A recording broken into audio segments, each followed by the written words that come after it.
હાર ભાડી ગયેલી ભાજપને હવે એમના કાર્યકર્તાઓ પર વિશ્વાસ નથી રહ્યો, એટલે ગુંડાઓને ઉતારવા પડે છે, પોલીસ તંત્રને ઉતારવું પડે છે, ચૂંટણી કમિશનના અધિકારીઓને ઉતારવા પડે છે. આ પ્રકારની ગુજરાત રાજ્યમાં પરિસ્થિતિ છે.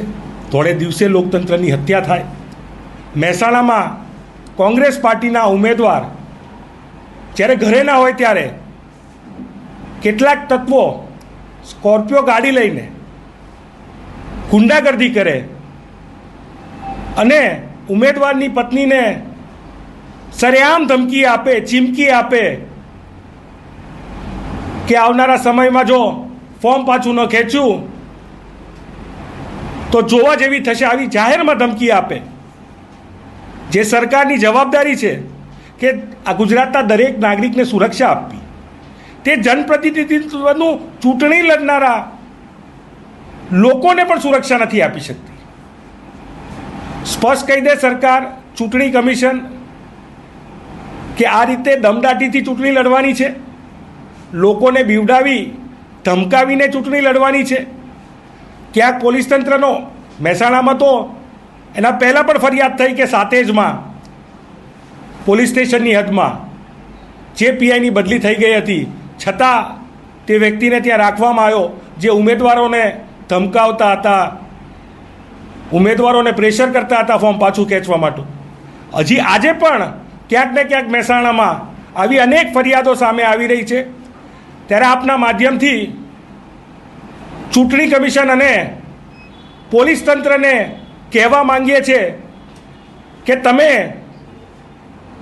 સરકારના નુમાઇંદા છો, તમે સંવિધાનના નુમાઇંદા છો, તમે ભાજપના નુમાઇંદા નથી. જે અધિકારીઓ ભાજપના ઈશારે કામ કરી રહ્યા છે, મારું માનવું છે કે એ અધિકારીઓને જો ભાજપ ખેસ પહેરાવી દે ને તો જ સારું. એમની પોલીસ તંત્રમાં જરૂર નથી. તમે જે કેટલાક રિટાયર્ડ અધિકારીઓ ગયા છે ને ચૂંટણી લડવા, ભાજપનું કામ કરવા, એમ જો તમારે પણ ભાજપનું કામ કરવું હોય તો આ ખાખીને બદનામ ના કરશો, રાજીનામું આપી પોતાના ગળામાં ભાજપના ખેસ પહેરી લો. સ્પષ્ટપણે ડિવિઝન એમાં મહેસાણાના કોંગ્રેસના ઉમેદવાર, વોર્ડ નંબર 1ના ઉમેદવાર રોહિતસિંહ વાઘેલાએ એમને અરજી આપી, હજી ફરિયાદમાં કન્વર્ટ નથી થઈ, પોલીસ પગલાં નથી લઈ રહી. અને બીજી બાજુ ભાવનગરમાં અમારા પ્રમુખે કંઈ ન કર્યું તો એને ઉપર પણ ખોટો કેસ કરીને એને ફસાવવાનો પ્રયત્ન થયો. આ સ્પષ્ટ દેખાવે છે કે કયા પ્રકારની પરિસ્થિતિ ગુજરાતમાં ઊભી થઈ છે. તમને ચૂંટણી લડવાની બીક લાગે છે, તમારા ભ્રષ્ટાચારના પાપે આજે ગુજરાતની જનતા નારાજ છે અને તમને હરાવવાની છે ગુજરાતની જનતા. એટલા માટે થઈને ભાજપના લોકો, ભાજપના નેતાઓ આ હથકંડાઓનો ઉપયોગ કરી રહ્યા છે.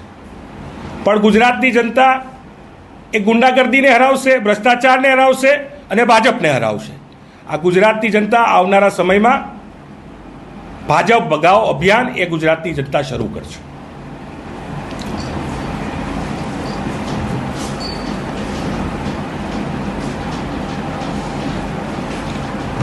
Thank you.